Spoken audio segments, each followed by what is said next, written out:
Hello my dear students. आज मैं आपको व्याकरण से उपसर्ग के बारे में समझाऊंगा।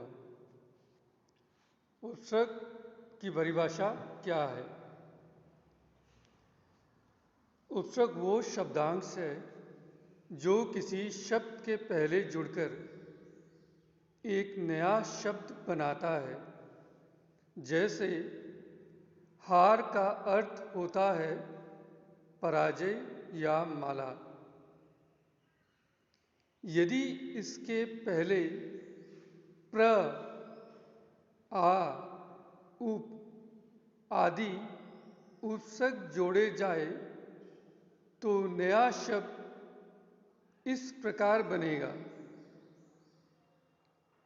प्र प्लस हार प्रहार यानी कि चोट पहुंचाना। उप प्लस हार उपहार भेंट। आ प्लस हार आहार भोजन। सम प्लस हार संहार यानी कि नाश। इससे स्पष्ट होता है कि उपसर्ग जोड़ने से नए नए शब्दों की उत्पत्ति होती है। क्या स्पष्ट होता है कि नए नए शब्दों की यहाँ उत्पत्ति होती है। हिंदी में 4 प्रकार के उपसर्ग होते हैं जो कि आपके सामने है। पहला देखो, संस्कृत के उपसर्ग, हिंदी के उपसर्ग। दूसरा, हिंदी के उपसर्ग। तीसरा, उर्दू के उपसर्ग। उर्दू के उपसर्ग में 2 भाषा होता है, जैसे अरबी और फारसी। और चौथा है अंग्रेजी के उपसर्ग।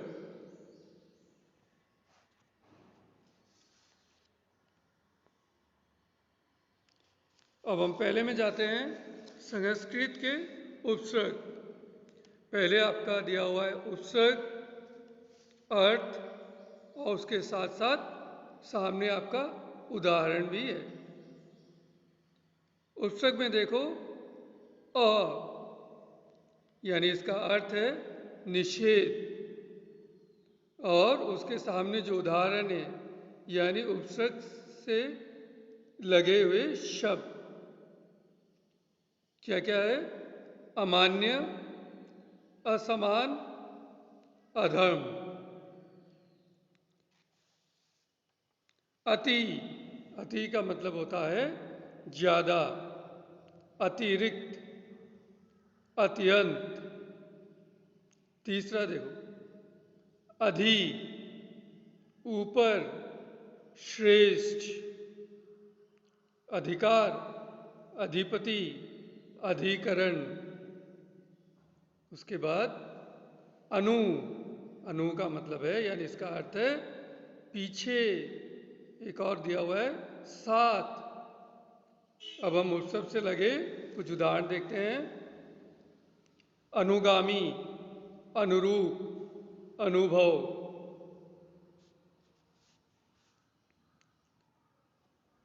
उसके बाद है अप, अप यानी इसका अर्थ है हीन, बुरा। उदाहरण देखो, अपमान, अपकार, अपकर्म। उसके बाद आते हैं अव, अव यानी कि अनादर, निश्चय, अवज्ञा। उसका उदाहरण है अवज्ञा, अवकाश। उसके बाद में जाते हैं ऊप, ऊप। इसका अर्थ दिया हुआ है समीपता, न्यूनता। उदाहरण आपके सामने है उपकार, उपगमन, उपनयन। उसके बाद देखो दूर यानी कि कठिन, बुरा। उसका अर्थ है दुर्जन, दुर्गम, दुर्गुण। हो गया। नेक्स्ट, निर, यानी कि इसका अर्थ है रहित। उदाहरण देखो, निर्दयी, निर्दोष, निर्भय। परा, उसके बाद है परा, अर्थ है विपरीत, पीछे। इसका अर्थ है विपरीत और पीछे। उदाहरण देखो, पराजय, पराक्रम। नेक्स्ट में जाते हैं, प्र, उपसर्ग कौन सा है? प्र, और उसका अर्थ है ज्यादा, आगे। उदाहरण देखो, प्रचार, प्रबल, प्रसन्न। उसके बाद प्रति, यानी कि विरोध, सामने। इसका उदाहरण देखो, प्रत्येक, प्रत्यक्ष, प्रतिदिन। हो गया। परि, चारों ओर, पूर्णता।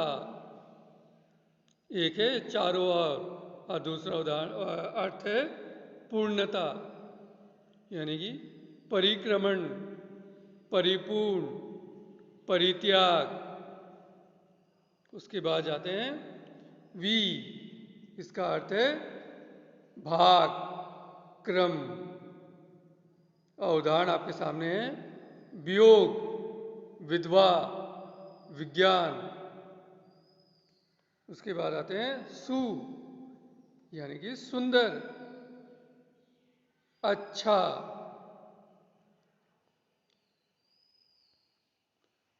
सुगंधित, सुकर्म, सुगम। हो गया। इसका उदाहरण है सुगंधित, सुकर्म और सुगम। ये हमारा पहला संस्कृत के उपसर्ग थे। अब हम दूसरे चरण में जाते हैं, जो कि है हिंदी के उपसर्ग। पहला देखो लिखा हुआ है उपसर्ग, अर्थ और साथ ही साथ उदाहरण, यानी उपसर्ग से लगे हुए शब्द। यह में दो है, एक है अन और दूसरा अ, यानी कि अभाव। इसका अर्थ क्या है? अभाव। उदाहरण देखो, अनकही, अनगिनत, अथा, नी, यानी इसका अर्थ है रहित, अभाव। उदाहरण देखो, निकम्मा, निडर, निहत्था। क्या क्या है? निकम्मा, निडर और निहत्था। कु, यानी कि इसका अर्थ है बुरा, कुकर्म, कुपुत्र, कुपात्र।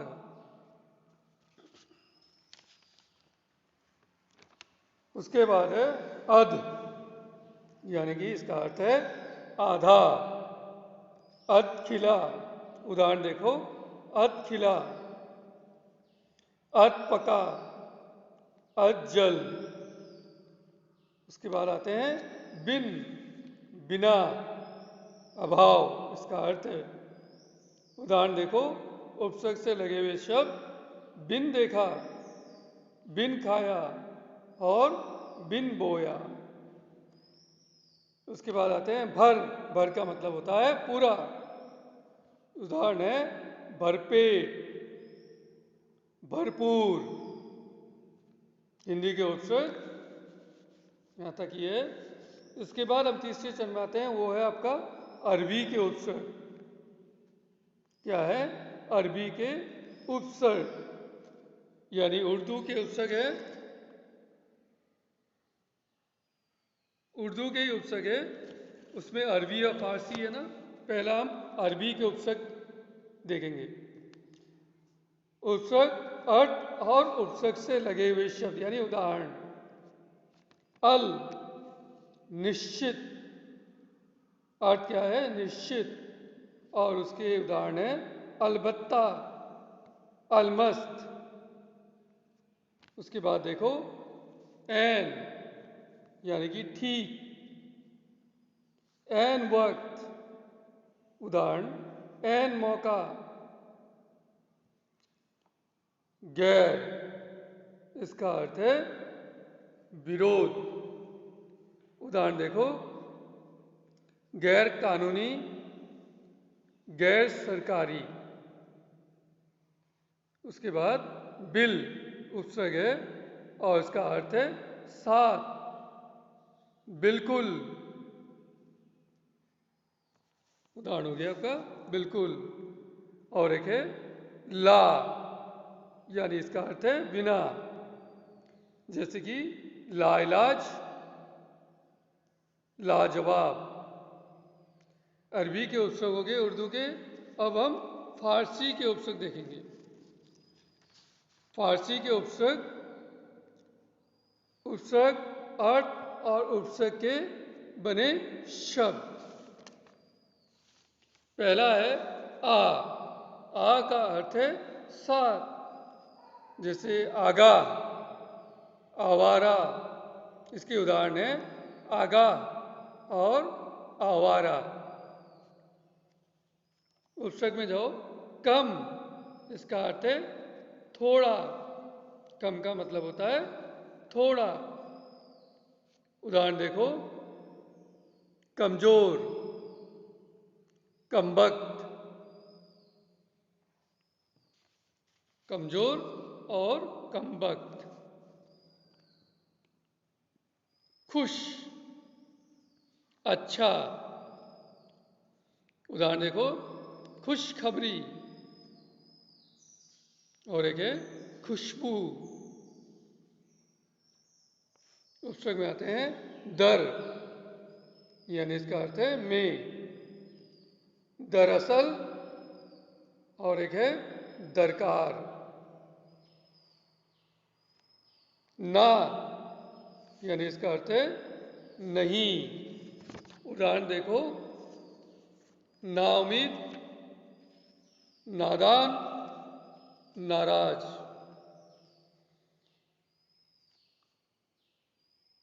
अब हम आते हैं उपसर्ग पे नेक। नेक का अर्थ है अच्छा।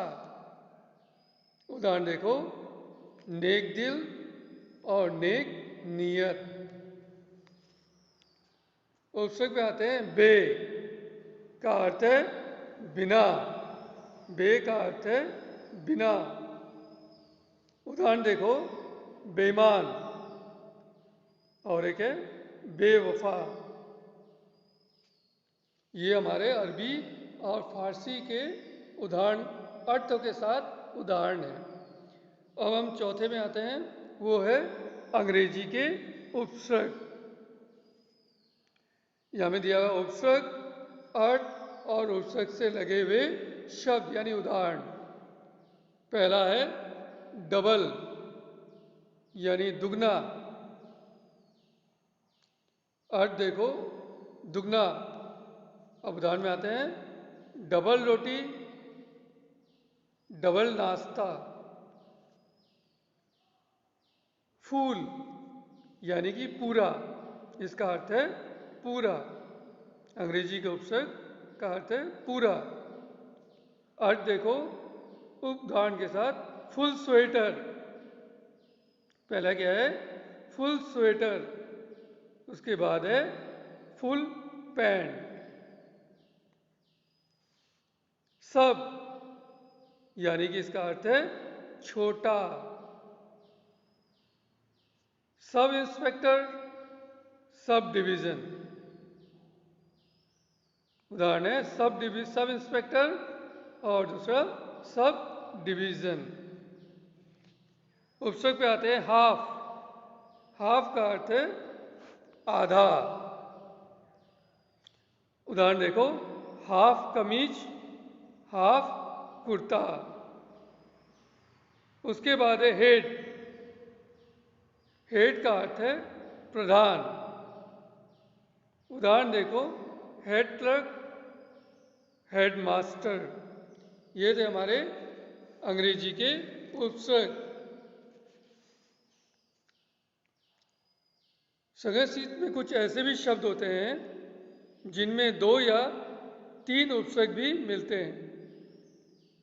ध्यान देना आप लोग, संस्कृत में कुछ ऐसे शब्द हैं जिनमें 2 या 3 उपसर्ग भी मिलते हैं, जैसे पर्यावरण, पर्यावरण, समालोचन, व्याकरण, दुर्व्यवहार। और आपको एक बात का ख्याल रखना चाहिए कि संस्कृत के उपसर्ग का प्रयोग संस्कृत शब्दों के साथ और हिंदी का हिंदी के साथ एवं उर्दू का उर्दू के साथ ही हो, नहीं तो उपसर्ग लगा शब्द हमें अटपटा सा लगेगा। जैसे हम, जो कि फारसी शब्द है, प्लस उम्र यानी अरबी है, ये दोनों का सही मेल होता है। जैसे हम उम्र। एक और देखो, जैसे हम फारसी शब्द है प्लस आयु संस्कृत है, अगर हम दोनों का जोड़ देंगे हम आयु, तो ये क्या सही है? नहीं, ये गलत मेल है। लेकिन अंग्रेजी के उपसर्ग के साथ प्राय ऐसी बातें नहीं है, जैसे कि हम ऊपर देख चुके हैं। समझे? आज के लिए इतना ही। धन्यवाद।